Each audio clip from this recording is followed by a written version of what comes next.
조직의 위기 관리, 리스크 관리 때문에 골치 아프신가요? 어쩌면 그 해답이 수천 년 전 동양 철학에 숨어 있을지도 모릅니다. 오늘 바로 그 강력한 지혜의 프레임워크를 한번 파헤쳐 보겠습니다. 자, 아주 극적인 역사적 질문으로 한번 시작해 보죠. 상상해 보세요. 천하를 통일한 황제, 당태종이 신하들에게 묻습니다. 나라를 세우는 것과 지키는 것, 뭐가 더 힘들까? 이 질문이야말로 성공한 조직이 마주하는 가장 근본적인 도전을 정확히 꿰뚫고 있습니다. 그런데 놀랍게도 그의 신하 위징은 주저없이 유지하는 것이 훨씬 더 어렵다고 답합니다. 왜냐고요? 이유는 아주 간단하고도 명료했습니다. 평화로운 시대에 접어들면 통치자들은 위험 그 자체를 잊어버린다는 거죠. 그리고 바로 그 망각된 은혜, 몰락한다는 겁니다. 성공의 가장 높은 곳에서 시작되는 안일함, 바로 이게 모든 위기의 진짜 시작점입니다. 그래서 오늘은 이 고대의 지혜를 가지고 현대 조직의 위기를 진단하고 대비하는 여정을 떠나보려고 합니다. 먼저 성공이 어떻게 위기를 낳는지 그 성공의 역설부터 시작해서요.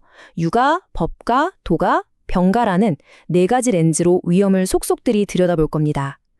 그리고 그걸 바탕으로 어떻게 하면 흔들리지 않는 조직을 만들 수 있는지, 또 예측 불가능한 충격에는 어떻게 맞서야 하는지 알아보고, 마지막으로 이 모든 지혜를 오늘날 우리가 어떻게 적용할 수 있을지 이야기해 보겠습니다. 좋습니다. 그럼 첫 번째 장으로 넘어가 보죠. 어찌 보면 참 역설적인 진실인데요. 우리에게 가장 큰 리스크는 다름 아닌 성공, 바로 그 자체에서 비롯된다는 사실에 대해서 한번 이야기해 보겠습니다. 오늘 우리가 나눌 이야기의 중심에는 바로 안거위서라는 개념이 있습니다. 이건 그냥 위험에 대비하자는 식의 소극적인 태도가 절대 아닙니다. 가장 평안하고 가장 성공적이라고 느끼는 바로 그 순간에 오히려 더 적극적으로 잠재적인 실패 요인을 찾아내고 미리 막는 것.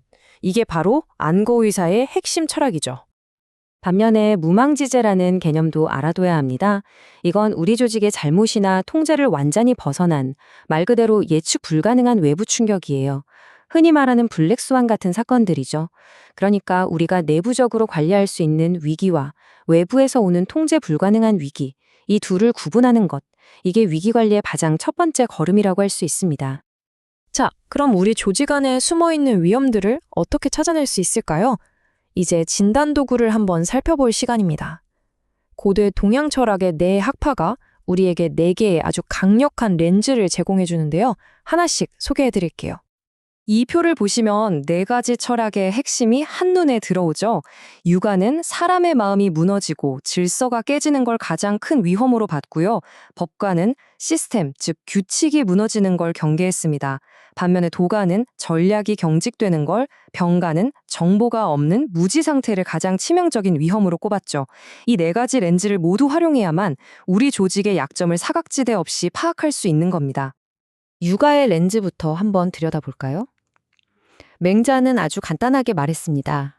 사람들에게 안정적인 생업, 즉 항산이 없으면 안정적인 마음, 항심도 가질 수 없다고요. 이게 뭘 의미할까요? 구성원들의 경제적 기반이 흔들릴 때 예측 불가능한 인적 리스크가 터져 나온다는 겁니다. 그러니까 현대 조직의 입장에서 보면 공정한 보상이나 고용 안정 같은 게 단순한 복지가 아니라 조직의 근간을 지키는 핵심적인 위기관리 요소라는 뜻이죠. 다음은 법가의 렌즈입니다. 한비자는 리스크의 근원을 시스템의 실패에서 찾았습니다. 원칙 없이 리더 마음대로 여론에 따라서 의사결정이 흔들리는 조직. 이런 조직은 명확하고 일관된 규정이 없기 때문에 아주 사소한 위기 옆에서도 전체가 와르르 무너질 수 있다는 거죠. 도가의 관점은 정말 흥미롭습니다. 장자가 들려준 이 쓸모없는 나무 이야기 한번 들어보세요. 너무 울퉁불퉁해서 목수에게는 아무 쓸모가 없던 나무가 바로 그 쓸모없음 덕분에 베이지 않고 수천 년을 살아남았다는 겁니다. 이게 뭘까요? 특정 환경에 너무 완벽하게 최적화된 조직은 예기치 못한 변화라는 도끼가 날아올 때 가장 먼저 쓰러진다는 경고입니다. 결국 생존은 유연성에 달려있다는 깊은 통찰이죠. 마지막으로 변가의 렌즈를 살펴보겠습니다. 손자는 아주 단호하게 말했습니다. 가장 큰 전략적 리스크는 바로 무지, 즉 정보가 없는 상태라고요. 나 자신을 알고 경쟁자를 알고 시장 환경을 아는 것, 이 지피지기에 실패하면 모든 전략은 시작부터 실패한 거나 다름없다는 겁니다. 자, 이렇게 4가지 렌즈로 우리 조직의 위험을 진단했다면 이제 처방전으로 넘어가야겠죠? 평안할 때 위기를 생각하는 이 경계의 철학을 어떻게 하면 조직의 DNA에 깊숙이 심을 수 있을까요? 고전 철학은 우리에게 3가지 단단한 기둥을 제시합니다. 첫째, 법가에서 영감을 얻은 강력한 시스템. 둘째, 육아에서 비롯된 회복력 있는 문화. 그리고 셋째, 도가 사상에 기반한 적응성 있는 전략. 이 3가지가 조화를 이룰 때 비로소 어떤 위기에도 흔들리지 않는 조직이 탄생하는 겁니다. 첫 번째 기둥은 법가에서 영감을 얻은 흔들리지 않는 시스템입니다. 진나라를 초강대국으로 만들었던 상황변법의 핵심. 그건 바로 신상 필벌이었어요. 신분이 높든 낮든 상관없이 공과 사는 명확하고 공평하게 적용한다. 이 원칙이 지켜질 때 사람들은 비로소 시스템을 신뢰하게 됩니다. 위기가 닥쳤을 때 조직이 우왕좌왕하지 않고 질서 있게 움직일 수 있는 힘은 바로 이렇게 예측 가능한 원칙과 신뢰에서 나오는 거죠. 두 번째 기둥은 문화입니다. 공자는 조직이 함께 공유하는 규범, 즉 예가 무너지는 걸 가장 큰 위기로 봤어요.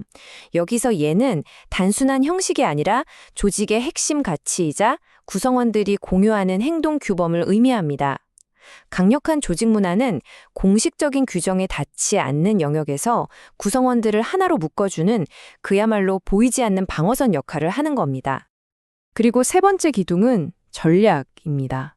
노자는 물을 최고의 전략가라고 봤습니다. 단단하고 강한 것을 이기기 위해 스스로의 형태를 부드럽게 바꾸는 물처럼 조직도 유연하게 변화해야만 살아남을 수 있다는 거죠.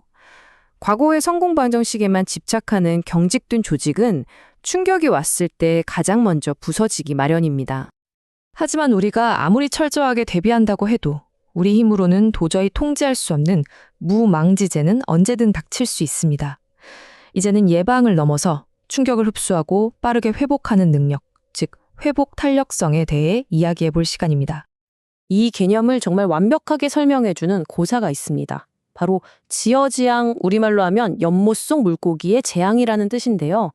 이게 뭐냐면 아주 멀리 떨어진 곳에서 일어난 사소한 사건이 어떻게 전혀 상관없는 곳에 파국적인 위기를 불러올 수 있는지 보여주는 정말 놀라운 이야기입니다.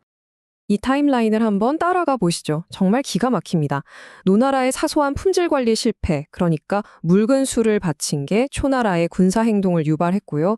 이 틈을 노린 위나라가 기회주의적인 판단으로 전혀 상관도 없던 조나라를 공격해서 멸망 직전까지 몰고 갔습니다.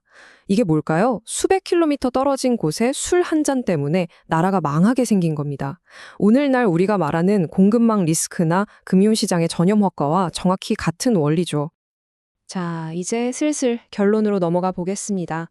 이 모든 고전의 가르침을 모아서 오늘을 살아가는 리더들을 위한 마지막 행동강령으로 한번 정리해보죠. 핵심은 바로 이겁니다.